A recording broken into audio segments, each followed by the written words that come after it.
Bonjour à toutes et à tous, bienvenue à la séance 1 du module 17 de la méthode heuristique des mathématiques. Dans un premier temps, je vais vous donner le matériel qui sera nécessaire pour cette séance. Vous avez la possibilité de télécharger, ce qui est le plus simple, le document qui s'appelle « Documents nécessaires pour la séance 1 du module 17 ». Il se présente de la façon suivante. Vous avez ici des bandes de papier à découper et à colorier pour celle-ci en rouge, celle-ci en jaune et une bande étalon à découper tout autour. Cette partie-là servira à la fin de la séance en exercice pour valider ce que vous avez appris. Pour celles et ceux qui n'auraient pas ce document, n'hésitez pas à me le demander par l'intermédiaire de la chaîne GambetTube. Je pourrais vous le transmettre. Sinon, eh bien, l'autre possibilité, c'est de fabriquer vous-même ces bandes de papier ou d'utiliser des pailles que vous allez découper avec les dimensions qui sont indiquées là. Et je vous conseille peut-être, pour que ce soit plus simple de suivre la vidéo, d'utiliser du rouge pour ces bandes de papier ou ces pailles-là, et ici du jaune pour ces 4 bandes de papier ou ces 4 pailles ici. Il vous faudra aussi une bande graduée de 2 cm en 2 cm. Allez, c'est parti. Commençons par nos activités ritualisées. Je vais vous proposer d'observer une figure, pendant 30 secondes et je vous demanderai de la reproduire sur votre ardoise. À main levée. À main levée, je rappelle que ça veut dire sans règle. Mais on essaie de s'appliquer, on essaie de faire des traits droits. Allez, c'est parti. Je vous montre la figure.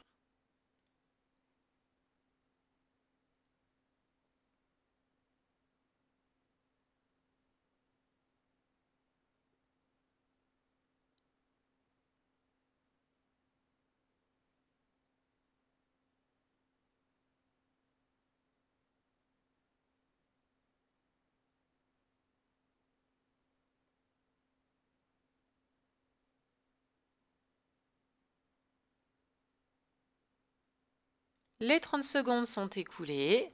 À vous de jouer. Reproduisez cette figure. Faites une pause sur la vidéo. Alors j'imagine que vous avez réussi à reproduire cette figure. Je vous la remontre. Il fallait donc faire un triangle. Très bien. Dans l'idéal, on essaie d'avoir un des côtés ici, là, ce côté-là qui est horizontal, celui-ci vertical. Et puis à l'intérieur de ce triangle, nous avions un rectangle. Très bien.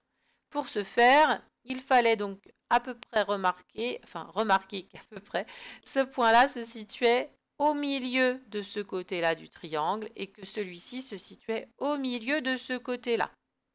Donc, il suffisait de rejoindre ces deux points et puis de terminer ainsi. Bravo les enfants!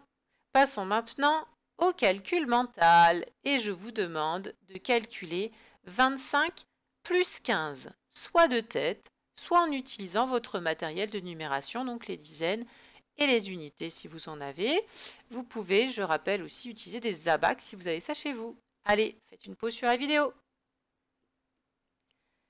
Eh bien, je vous propose de faire la correction. Pour faire 25 plus 15, on imagine ou bien on prend donc 2 dizaines pour 25 et, oui très bien, 5 unités. Pour faire 15, j'ai besoin de une dizaine et, très bien, 5 unités. Ensuite, la question que je me pose, c'est est-ce que je peux construire un nouveau groupe de 10? Vérifions. 2, 3, 4, 5, 6, 7, 8, 9, 10. Ah, parfait, j'ai pile poil de quoi faire un nouveau groupe de 10. Je vais donc pouvoir procéder à un échange. Mes 10 unités isolées contre une dizaine. J'ai donc à présent 1, 2, 3, 4 dizaines. Et combien d'unités isolées?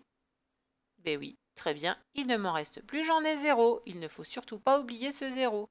De tête, je pouvais me dire que j'avais 5 plus 5, 10 unités. Avec 10 unités, je fais un échange, je construis une dizaine et je n'ai plus d'unités isolées. Ici, j'avais 2 dizaines plus une dizaine, ça fait 3 dizaines. et je n'oublie pas de compter la dizaine que j'ai construite. J'ai donc 4 dizaines. Bravo les enfants! Passons à la suite avec une activité que vous aimez beaucoup, le chronomate. Je vais vous demander donc de prendre votre fiche chronomate 7 si vous l'avez téléchargée sur le site de l'école, ou bien ce n'est pas forcément nécessaire de l'avoir, vous pouvez tout simplement écrire les réponses au fur et à mesure, sans écrire les calculs. Les parents, préparez votre chronomètre, c'est 3 minutes et pas plus. Attention les enfants, c'est parti! Faites une pause sur la vidéo. Alors moi, évidemment, je ne laisse pas passer les 3 minutes. J'imagine que vous avez fait tout ce que vous pouviez pendant ces 3 minutes et je vous en félicite. Je vous propose la correction. Alors, 2 plus 5, 7. Je rappelle que pour ajouter 2, on ajoute 1 et encore 1. Ici, on ajoute 1, donc on prend le nombre suivant. 8 plus 1, 9. 3 et 3, les doubles. 3 et 3, 6. Bravo. 7 plus 2. 9, 4 plus 4, on est sur les doubles, 8, 4 et 4, 8. 3 plus 7, alors, 3 plus quelque chose égale 10, c'est donc une addition à un trou, il fallait chercher l'ami, les amis du 10, dans les amis du 10, 3, très bien, c'est 7 et ses grandes oreilles 3. Ici, on retrouve les amis du 10, 4 et 6, 10. Ah, 7 plus 5, vous pouviez utiliser vite fait du matériel ou vos doigts en surcomptant. Je pars de 7 et je rajoute 7, 5. Donc je garde 7 dans ma tête, 7, 8, 9, 10, 11, 12. Je pouvais aussi me dire que 7, c'est 5 et 2. Donc je me retrouve avec un 5 et 5, 10. Et le 2 du 7, ça fait 12.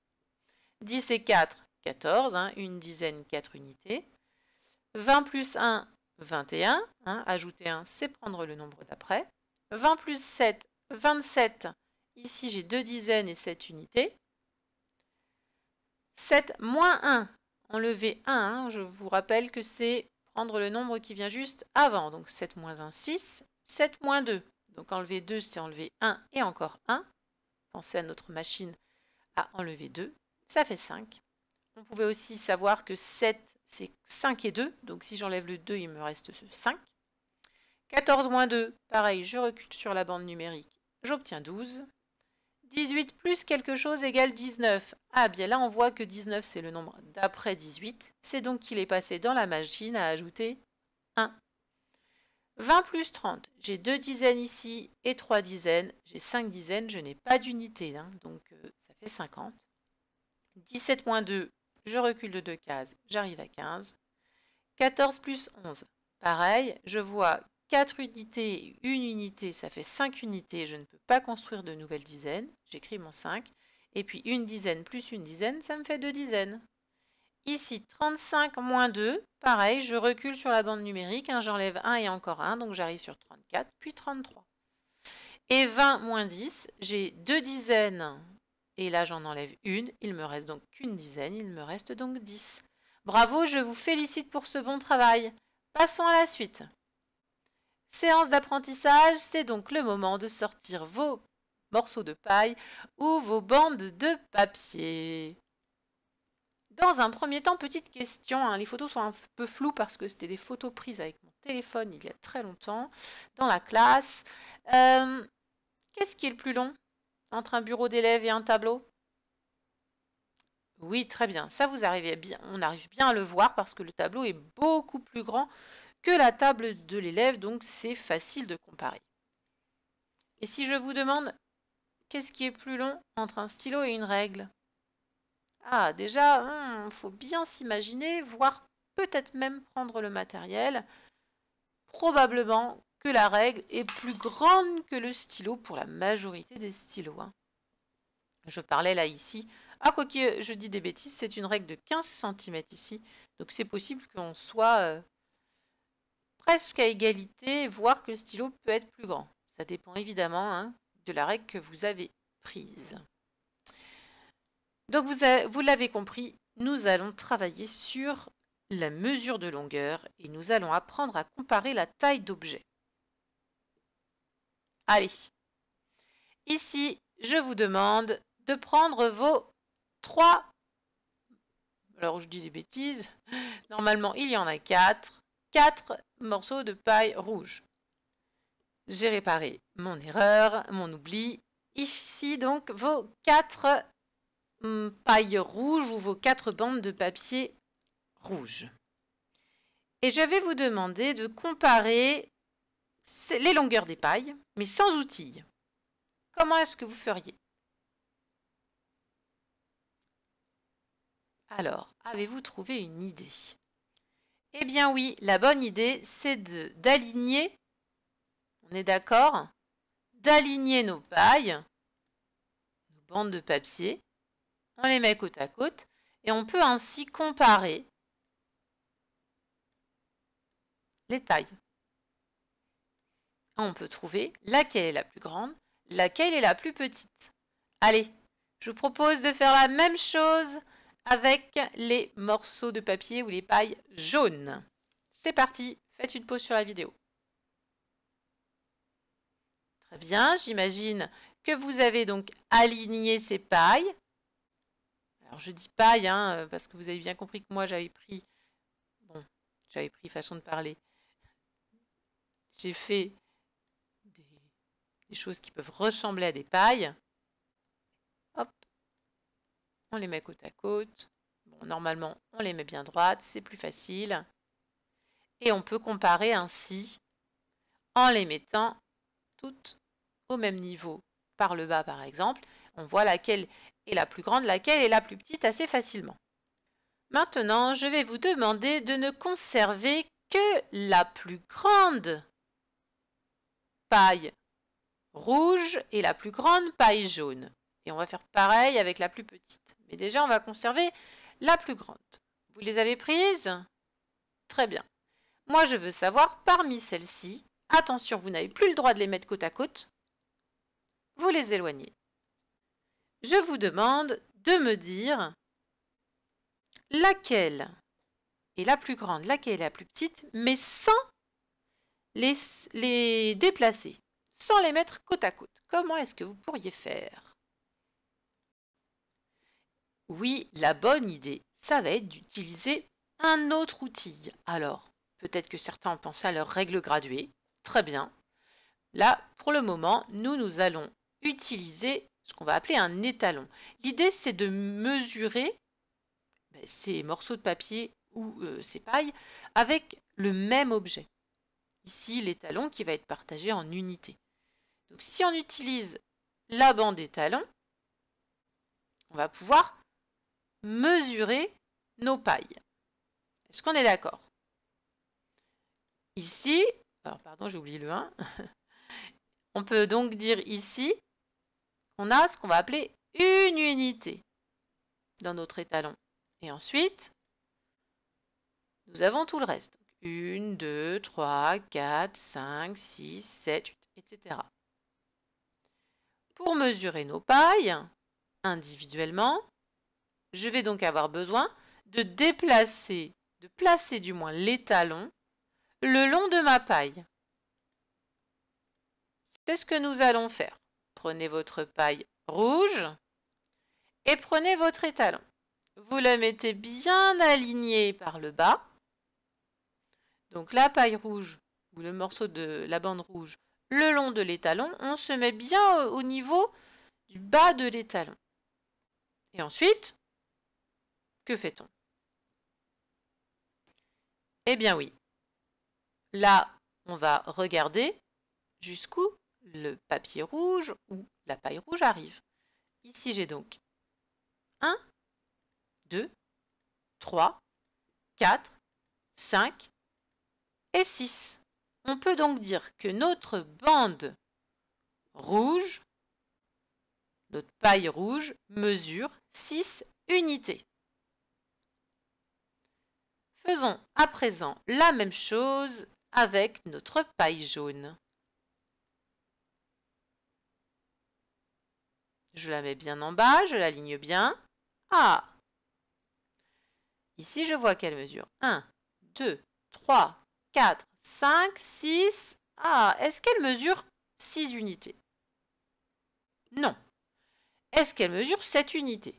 Eh bien non, parce que dans ces cas-là, il faudrait qu'elle arrive jusque-là. Donc on peut dire que la paille jaune mesure entre 6 et 7 unités. Quelle était donc la plus longue?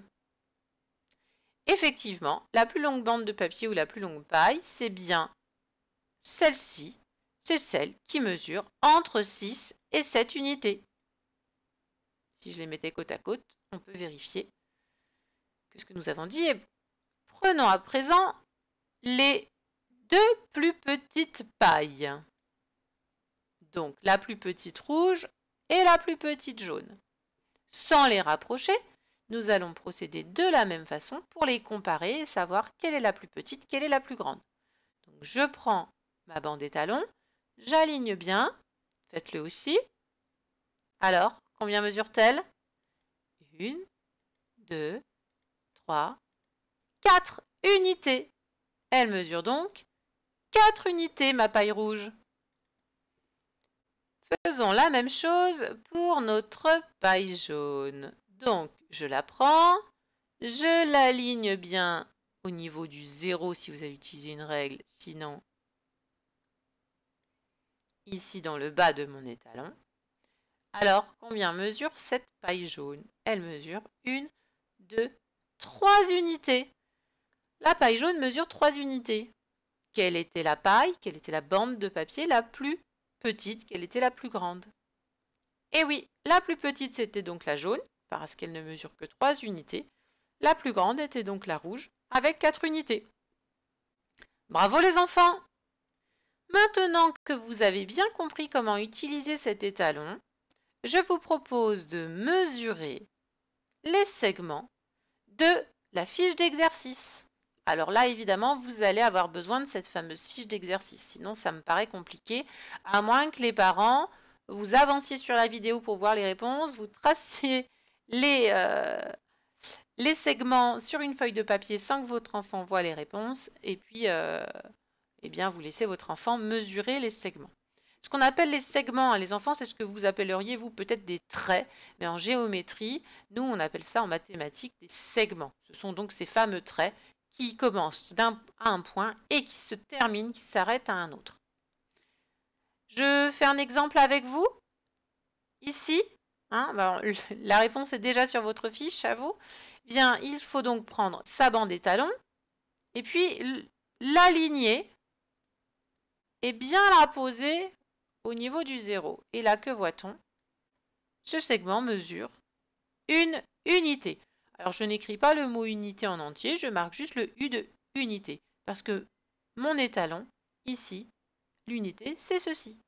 Mesure une unité. Allez, maintenant, c'est à vous de jouer pour mesurer les 4 autres segments. Faites une pause sur la vidéo, je vous donne les réponses tout de suite. Voici les réponses. Ce segment mesure 2 unités, celui-ci fait 6 unités, celui-ci 5 unités et celui-ci 4 unités. Bravo les enfants, je vous invite à mesurer plein de choses chez vous avec votre bande unité et je vous dis à très bientôt pour une nouvelle vidéo.